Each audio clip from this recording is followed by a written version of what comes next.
Just checking my math. I was gonna just say also, there are times when I'm recording and it's like I'm hitting like a D really hard or something in a word and it's just too much, and or a P. Those are the worst. Plosives. And then that's when I really have to, so that's a singer technique where you just have to like kind of do a quick little turn of your head to get off the microphone a little bit on the P, so you can hear it's a P, but you want, and you get this big puff of air on the microphone. Tony, what else can you tell us just about vocal techniques in general that would be useful for an engineer to know, things that we might get out of, say, working with a singer or having voice lessons? Well, like for me, I'm a really loud singer.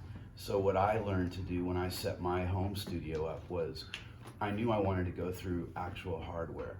And I did some research, and I happen to be like a really big fan of singers like Robert Plant and Chris Cornell, and singers that have a lot of quiet parts and that'll go immediately into a really high loud thing. So I didn't want to have to I'm not gonna record the low verse with one setting and then change it for the high strong part. That's stupid. I want it to be all, and I researched, and then all these guys were using one and sometimes two compressors in a chain to record vocals. And I happened to zero in on the Audio Slave album, the first one, and I did some research on what Rick Rubin did when he was recording Chris Cornell, and he actually had him on an LA2A and an 1176, and I don't remember which order they were in. I know you had 1176 you should do first because that's going to be the faster, stronger one you want to have, and then you want to do a light compression with LA2A after that. That's right.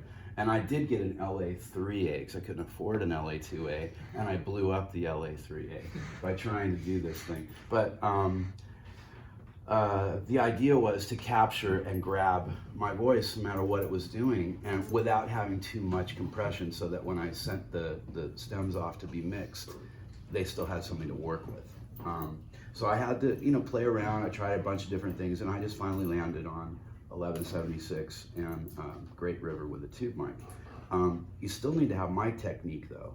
It does, the setting I basically leave it at now does a lot to just keep things even, but you still have to be, I have to come back and forth, and it's natural for me though. I'm listening to what's going on, and if it's like blaring and blasting, then you have to and also listening back and looking at the file, and is it like all over the place? So that's part of setting the compression for me on the hardware, because I'm really old school. I'm so old school, it's stupid. I was even telling him when I record vocals, I literally refuse to I don't want to save anything I don't want. So I'll do a bunch of tracks, and when I have one track that's got mostly good stuff on it, I start working on that to literally the point where it might as well be tape, and I'm dropping in what I want, and then if I need to move things around to make it smooth and work, that's what I do. When I create a vocal, I'm painting a picture.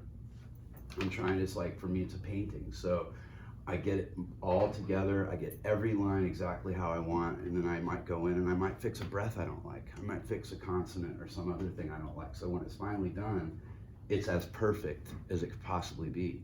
I could probably never sing like that live, but who cares? Queen recorded all that insane stuff, and even in the 70s they weren't doing that stuff live. Dodging melodies, and it didn't matter, it was still powerful. So to me it's two different art forms. It's the live art form and it's the recording art form, and to me the recording art form is there forever.